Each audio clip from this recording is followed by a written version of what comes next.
Present with मैं topic लेकर के perimeter and area. First we have to learn about the perimeter. ये perimeter क्या होता है ना।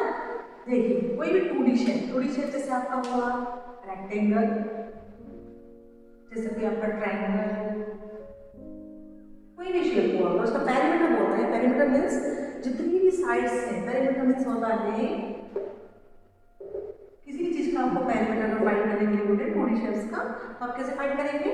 The sum of the length of all side, the sum of measures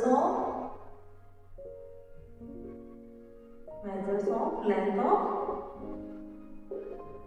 all sides। ठीक है, और इसमें मान लो आपको इसका मेजरमेंट, इसको पेरीमीटर फाइंड करना है। मान लो इसका मेजरमेंट, मान लो आपका लेंथ इसका दिया है 9 सेंटीमीटर, इसका ब्रेथ दे रखा है मान लो आपका 5 सेंटीमीटर। आपको इसका पेरीमीटर फाइंड करना है। अगर ये रेक्टेंगल शेप है, अगर ये आपका रेक्टेंगल शेप है तो आपका इसका पेरीमीटर हो जाएगा 9 सेंटीमीटर, ये भी 9 सेंटीमीटर, ये 5 सेंटीमीटर, ये भी 5 सेंटीमीटर, है ना। तो अगर आपको इसका पेरीमीटर फाइंड करना है तो आपकी इसकी सारे साइड्स को आप प्लस करोगे। 9 centimetre, then 5 centimetre, then again 9 centimetre, then again 5 centimetre, then you will get the answer। Okay, अगर आपको ट्रायंगल का पेरीमीटर फाइंड करना है, आपको इस शेप का पेरीमीटर फाइंड करना है, इस आपके सारी इसकी चीज जो भी साइड्स के मान लो 3 सेंटीमीटर, ये भी 3 सेंटीमीटर, ये भी 5 सेंटीमीटर। अगर आपको इसका पेरीमीटर फाइंड करना है नेक्स्ट फिगर का, ये फिगर फर्स्ट का, ये फिगर स्मॉल फिगर फर्स्ट है, फिगर सेकंड है, आपको इसका पेरीमीटर फाइंड करना है तो आपके इसके तीनों साइड्स को आप प्लस कर दोगे तो आपको इसका पेरीमीटर फाइंड हो जाएगा। ओके, अब बात आती है आपके क्लास 7 के लेवल में जो पेरीमीटर एरिया है। अब उस पेरीमीटर एरिया जो चैप्टर है उसमें कौन कौन से 2D शेप्स से रिलेटेड आपको क्वेश्चन पूछे गए हैं। देखिए आपके क्लास 7 में जो पूछा गया है, आपको इसमें दिया हुआ है तो पैरेललोग्राम दिया हुआ है ना, और एक शेप आपका चल रहा है उसमें आपका सर्कल, एक ट्रायंगल भी है आपके इसमें इस वाले 7th लेवल में, और एनसीईआरटी बुक में एंड आपका एक है सर्कल।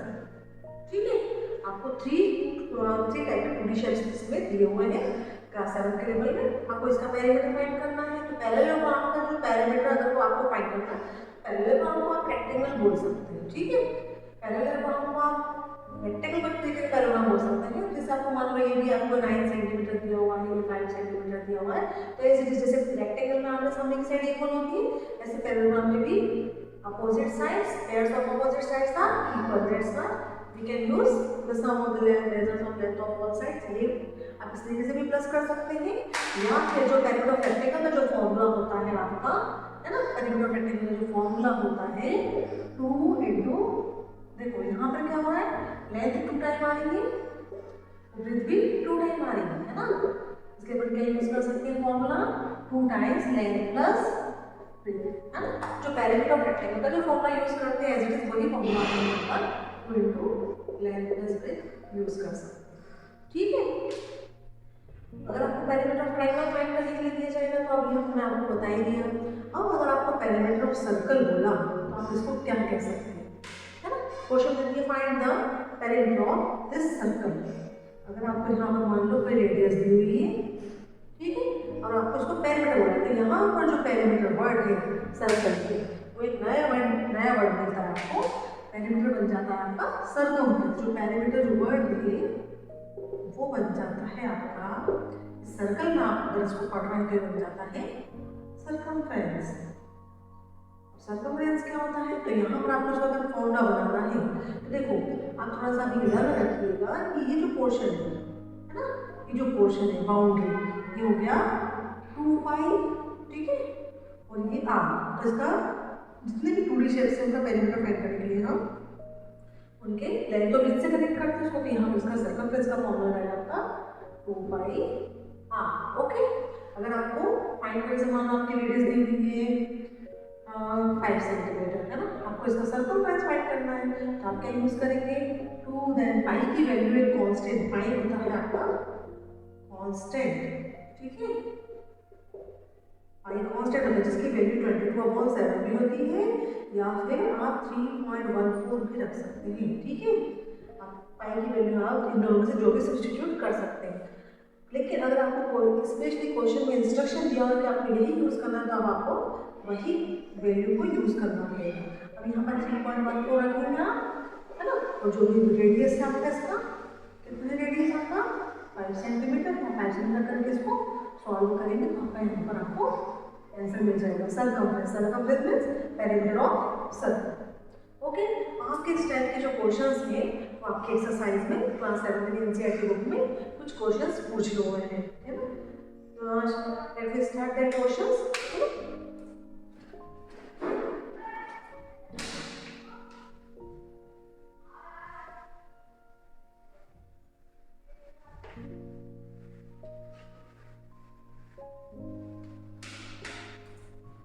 देखिए, आपका जो न्यू बुक है एनसीईआरटी का, न्यू बुक में आपको दे रखा है इस तरीके के जो क्वेश्चन है वो आपके एक्सरसाइज 9.2 में है ना। जहाँ पर कि आपको एक्सरसाइज 9.2 न्यू बुक जो भी इस ईयर की है उस बुक में एक्सरसाइज 9.2 का जो फर्स्ट क्वेश्चन है वही क्वेश्चन आपका सर्कमफेरेंस है। Find the circumference of circle, है ना, सर्कमफेरेंस ऑफ द सर्कल, जिसमें कि आपको कुछ कुछ रेडियस दी हुई है। यहाँ पर जैसे आपको रेडियस दी हुई है, जैसे ए सेक्शन में आपको रेडियस, इसका ए पार्ट में दिया हुआ रेडियस, इसका रेडियस दिया हुआ है, रेडियस को शॉर्ट फॉर्म हमने आर से एज्यूम कर लिया, दे रखा है आपको 14 सेंटीमीटर। सर्कमफेरेंस ऑफ सर्कल का फॉर्मूला जैसे हमने फाइंड किया था 2 पाई आर। अब आप इसको लर्न कर लेंगे और वैल्यू सब्स्टिट्यूट कर देंगे। 2 लिख लिया, पाई के प्लेस पर स्पेशली क्वेश्चन में दे रखा है कि आप पाई की वैल्यू 22/7 रखिए, तो हम पाई की वैल्यू यहाँ पर जो पाई की वैल्यू क्वेश्चन में दिया हुआ है कि आपको 22/7 रखना है ना, हम स्पेशली पाई की वैल्यू 22/7 ही रखेंगे। तो फिर रेडियस के प्लेस पर यहाँ से इस वैल्यू को सब्स्टिट्यूट करेंगे 14 सेंटीमीटर। जब आप इसको सॉल्व कर लेंगे, देखिए 7 1 7 7 2 14, आप इन सबको मल्टीप्लाई कर लेंगे, remaining here 2 into 22 into this 2 centimetre, इन सबका मल्टीप्लाई कर लो आपको मिलेगा 2 4 44 हो जाएगा यहाँ पर, है ना, 4 2 88, यहाँ पर आपका आ जाएगा आंसर 88। ओके, 2 4 4 8 4 8 88 सेंटीमीटर, इसका सर्कमफेरेंस हो गया। ओके, बाकी आपको इस एक्सरसाइज में पेरिमीटर ऑफ पैरेललोग्राम से रिलेटेड क्वेश्चन नहीं पूछा हुआ है और पेरिमीटर ऑफ ट्रायंगल से रिलेटेड क्वेश्चन भी नहीं पूछे हुए हैं आपके, ना। अब इसके बाद आते हैं नेक्स्ट पार्ट, हम एरिया ऑफ दिस सर्कल, ठीक है। अब आपको ये तो सर्कमफ्रेंस क्या होता है, circumference is the length of the boundary, है ना। और अब जैसे आपको सेकंड जो इसमें सेकंड पार्ट में जो क्वेश्चंस पूछे हैं ये हमारा पैरामीटर पार्ट हो गया, है ना। अगर आपको क्वेश्चन पूछा है एरिया फाइंड करना, area of circle, area of circle means इस सर्कल ने कितना स्पेस ऑक्यूपाई किया है, means the area means the occupied space of any 2D shapes, by the any 2D shape. तो यहाँ पर आपका ये जो स्पेस कितना कवर किया है हमें ये फाइंड करना है, ठीक है। ये सर्कल है आपके पास, सर्कल में इसने कितना स्पेस कवर किया आपको ये फाइंड करना है। तो आपको जैसे मान लो इसमें रेडियस दी हुई है, आपके बुक के क्वेश्चन के अकॉर्डिंग से मान लो आपको रेडियस दिया हुआ है, इसमें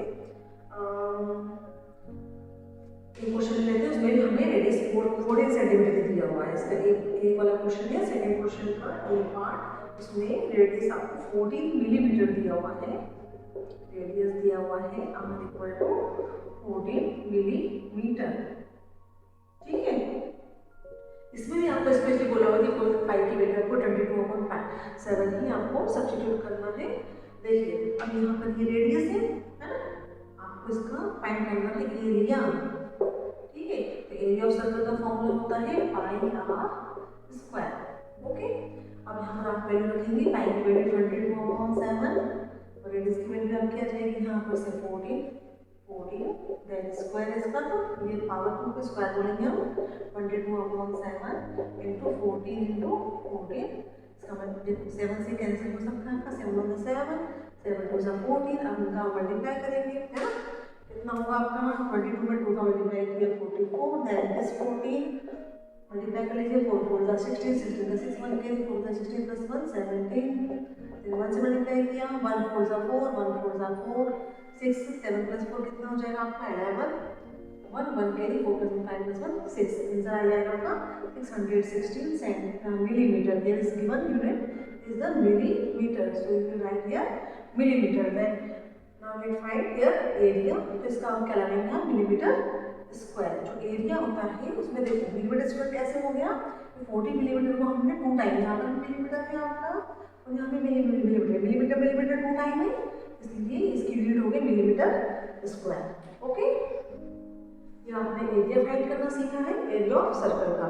अब अगर आपके क्वेश्चन में जैसे इसका बी पार्ट है, आप बी पार्ट में कंफ्यूज हो जाते हो, इसके बी पार्ट में इसी क्वेश्चन के बी पार्ट में आपको देखा डायमीटर, वहाँ पर अगर आपको डायमीटर दिया हुआ है तो डरने की कोई बात नहीं है, आप उसको हाफ करेंगे तो रेडियस आएगा. कैसे होता है देखो रेडियस, जैसे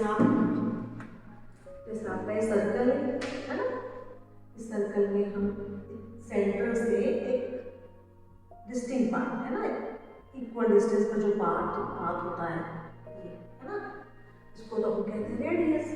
radius means the distance between the centre to a fixed point है ना, इस fixed path is called the radius. अब अगर आपको डायमीटर बोल रखा है, डायमीटर मींस आपका स्ट्रेट लाइन आप ले जाएंगे तो ये आपका डायमीटर कहलाएगा. सर्कमफ्रेंस को ज्वाइन करने वाला जो पोर्शन है, जो स्ट्रेट लाइन है, वो कहलाती है डायमीटर. अब आपके इस क्वेश्चन में इसके बी वाले पार्ट में दे रखा है डायमीटर. कितना दिया हुआ डायमीटर आपका, इसमें आपको दिया हुआ डायमीटर 49 मीटर. ठीक है, अब आपको इसका एरिया फाइंड करना है. आप कैसे फाइंड करेंगे, आप सबसे पहले यहाँ पर रेडियस फाइंड करेंगे. पहले कि आपको फॉर्मूला में जो वैल्यू सब्स्टिट्यूट करना है वो रेडियस की वैल्यू सब्स्टिट्यूट करना है आपको. आप क्या करेंगे, सबसे पहले यहाँ पर रेडियस फाइंड करोगे. रेडियस फाइंड करने के लिए क्या करेंगे, आप इसको हाफ कर देंगे. हाफ करने के लिए 2 से डिवाइड करते हैं. रेडियस हो जाएगी 49/2 मीटर. फिर अगेन आप एरिया ऑफ सर्कल का फॉर्मूला यूज करेंगे. Area of circle formula πr². Then what value है 22/7 on the place of r, 49/2 it's metre, it's square है ना. अब आप क्या करेंगे, इसको 2 टाइम लिख लेंगे है ना.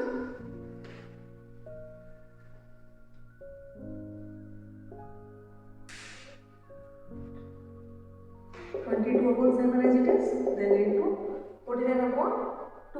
49/2 का होल स्क्वायर है, होल स्क्वायर मींस आपको 49/2 को 2 टाइम लिखना है.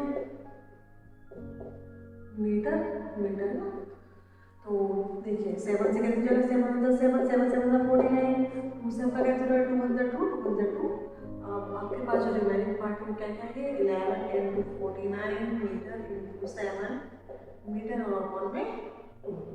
ठीक, अब आपको आगे कैंसिल नहीं हो पा रहा था, अब इसको मल्टीप्लाई करेंगे. तो 49 में हम 7 का मल्टीप्लाई करते हैं तो हमें आता है 343 मिलेगा. अब यहाँ 11 से मल्टीप्लाई करोगे कितना हो जाएगा आपका, 11 3 × 33, 3 कैरी 11 4 × 44, 44 में 3 प्लस करेंगे 45 46 47, 4 कैरी 11 3 × 33, 33 में 4 प्लस करेंगे हम 11 3 × 33 33 34 35 36 37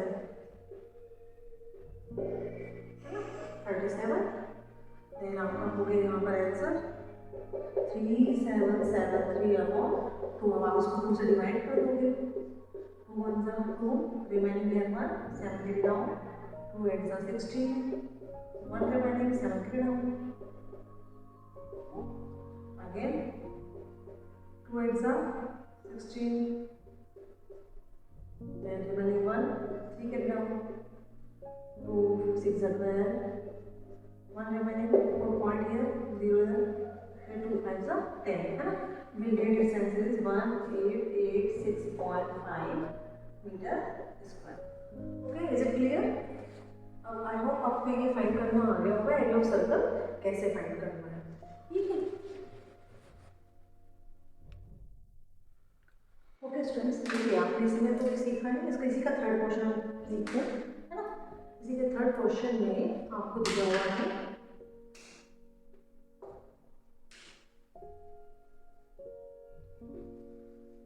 इसी के थर्ड क्वेश्चन में ना, थर्ड क्वेश्चन में आपको क्या दिया हुआ है, इसी के थर्ड क्वेश्चन दिया हुआ है, if the circumference of a circular sheet is 154 metre.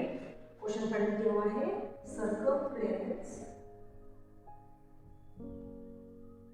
Of circle is 154 metre. ठीक है, फाइंड करना आपको इसकी radius, also find the area of this sheet. क्या फाइंड करना आपको, इसका रेडियस आपको फाइंड करना है, radius R equal to question mark. अब यहाँ पर आप कैसे फाइंड करेंगे, देखिए सर्कमफ्रेंस ऑफ द सर्कल का फॉर्मूला आपको पता है, 2 पाई आर। इसलिए इसकी प्लेस पर इसकी प्लेस लिख दीजिए 2 pi r equal to 154 metre as it is लीजिए। देन क्या करेंगे, आपको जिसकी वैल्यूज पता है आप सच लिख सकते हैं, वो आप लिख लो। 2 पाई की वैल्यू स्पेशली क्वेश्चन में चाहे 22/7 दिया होगा, 22/7 लिख लेंगे। आर हमको फाइंड करना है, तो आर प्लस आर ही करने देते हैं इक्वल टू 154 मीटर। देन हम सिर्फ क्या करेंगे, आर की वैल्यू फाइंड करना है, तो आर को आप ऊपर लिख देंगे, बाकी सारी वैल्यू को ट्रांसपोज करेंगे। तो जो डिवाइड वाली वैल्यू होती है वो मल्टीप्लाई में देंगे, जो मल्टीप्लाई की वैल्यू थी वो डिवाइड हो जाएगी। आर इक्वल हो जाएगा आपका 154 और ये जो 7 है यहाँ पे हम मल्टीप्लाई में हो गया, और ये 2 और 22 ये आपका डिनोमिनेटर में चले जाएगा। ठीक है, जो वैल्यू आप कैंसिल कर सकते हो उसको कैंसिल कर दो। देखो ये 2 से कैंसिल हो रहा है, 2 1 2 2 1 2, देन 2 7 14, ये 15 था ये तो है ना, 1 के लिए चले जाएगा, ये 14 बन जाएगा, 2 7 14, 11 बनता है 11, 11 7 था 77। यहाँ पर आपको मिलेगा r इक्वल टू 7 इंटू 7/2, इसमें से r इक्वल टू 7 7 49/2 मीटर। ठीक है, यहाँ पे इसकी रेडियस आ गई। इसी क्वेश्चन में आपसे पूछा हुआ है फाइंड द एरिया। एरिया अगर आपको फाइंड करना है, आपको रेडियस देखिए सेम है, ये रेडियस हमारी सेम। आपका आगे का एरिया फाइंड करने का मेथड एज इट इज रहेगा, और आपको आंसर मिल जाएगा 186.5 मीटर स्क्वायर। ओके, तो आपका जो आपने ये क्वेश्चन किया ना, आपको हाफ क्वेश्चन में हमें सॉल्यूशन करना आ ही गया था, आपने इसको हाफ पार्ट कैसे फाइंड करना है यहाँ पर सीख लिया। ठीक है, ओके, आई होप आपको ये वीडियो से बहुत कुछ हेल्प मिल सकती है एरिया और पेरीमीटर से रिलेटेड क्वेश्चंस को सॉल्व करने के लिए। बाकी आपके जो प्रॉब्लम्स रहेंगे नेक्स्ट वीडियो में सॉल्व करेंगे। Okay, bye.